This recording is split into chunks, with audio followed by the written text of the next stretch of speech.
በማያውቀው ነገር ላይ ሲዘላብድ ፕሮጀክት ለማደናቀፍ ሲሞክር፣ ሌላኛው የፖለቲካ ተንታኝ ሆኖ እነዚህ ፕሮጀክቶች የፖለቲካ ፕሮጀክቶች እንጂ ኃይል ማመንጫ ፕሮጀክቶች አይደሉም ብሎ ሲተነትን፣ ሌላኛው የማክሮ ኢኮኖሚ ሊቅ ሆኖ ለኤሌክትሪሲቲ የምናወጣው ወጪ እንደዚህ አይነት ችግር የሚያስከትል ነው እያለ በየመንደሩ ሂስ ሲያደርግ ጆሮ ዳባ ብለን ስንሄድ ከርመን በቂ ኢንቨስትመንት አላረጋችሁምና ግለ ሂስ ውሰዱ ስንባል ግለ ሂስ መውሰድ ችግር ሆኖ አይደለም፣ ከነበርንበት ሁኔታ ጋር ተጣጥሞ እየታየ ነው ወይ ነው ጥያቄያችን። አሁን የገነባናቸው በመድረስ ላይ ያሉ ግድቦች እኮ ስንገነባቸው አብዛኛው ሰው ስህተት ተሰራ ብሎ የሚያምን ነው የነበረው።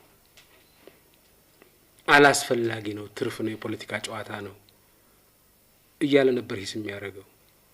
አሁን ያ ሁሉ ኃይል ትላንትና ትውልድ የማይከፍለው እዳ ሊጭኑብን ነው ኤሌክትሪክ እያመነጩ ያሉት ብለው ሂስ ያደረጉ የነበሩ ተመልሰው በቂ እዳ አልወሰዳችሁም እና በቂ ግድብ አልሰራችሁም ሲሉን ለማዋት ትንሽ ቃርቃር ይላል። እኔ የገደበን ነገር ይሄ ፖለቲካ ነው ብዬ አልወስድም። የእነሱ ሂስ ጆሮ ዳባ ልበስ ብለን እንሄድበታለን ብለን ነበር እንትን ያልነው። ዓለም ባንክም አይኤምኤፍም እንጫጫ ነበር፣ ጉዳያችን አልነበረም። እድገታችን ነው የመጀመሪያው አጀንዳ፣ ለእድገታችን የሚፈልገውን ነገር በሙሉ እናደርጋለን ብለን ወስነን ነው ነው። ስለዚህ ወገባችንን ይዞ የጨመደደን ነገር ምንድነው ቢባል ገንዘብ ያልነበረን መሆኑ ነው። ገንዘብ ቢኖረን ኖሮ መንደር ለመንደር ልመና ለመሄድ አመታት ከመፍጀት ይልቅ ከኪሳችን አውጥተን መስራት ነበር የሚቀለው። ያን አርገን ቢሆን ኖሮ እንደዚህ ችግር አያጋጥመንም ነበር። ኪሳችን ውስጥ ገንዘብ ቢፈተሽ ግን ባዶ ነው። ያለችውን ያህል አጠራቅመን ሳንቲሟን ተጠቅመንባታል። ለምንድነው ኪሳችን ባዶ የሆነው? ራሱ ይሄ ወንጀል ነው። እሱ ነው ትልቁ ችግር፣ ትልቁ ወንጀል፣ ኪሳችን ባዶ መሆኑ፣ ድሃ መሆናችን። ዋናው ማነቆ፣ ዋናው ችግር ይሄ ነው የነበረው የምንልበት ምክንያት ይሄ ነው። አለበለዚያ ስህተት ሲሰራ ስህተቱን በግልጽ አስቀምጦ አርሞ መሄድ ነውር የለውም።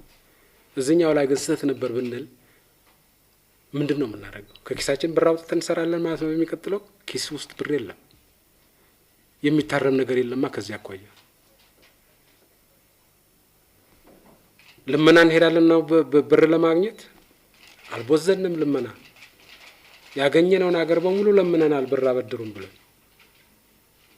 እዳ ይበዛብናል ብለንም አልተጨነቅንም። ይሄ ኃይል ነው፣ ገንዘብ የሚፈጥር አቅም ነው። ስለዚህ ራሱን በራሱ መክፈል የሚችል ነው ብለን ስለምናውቅ እዳ ይበዛብናል ብለንም አልሰጋንም።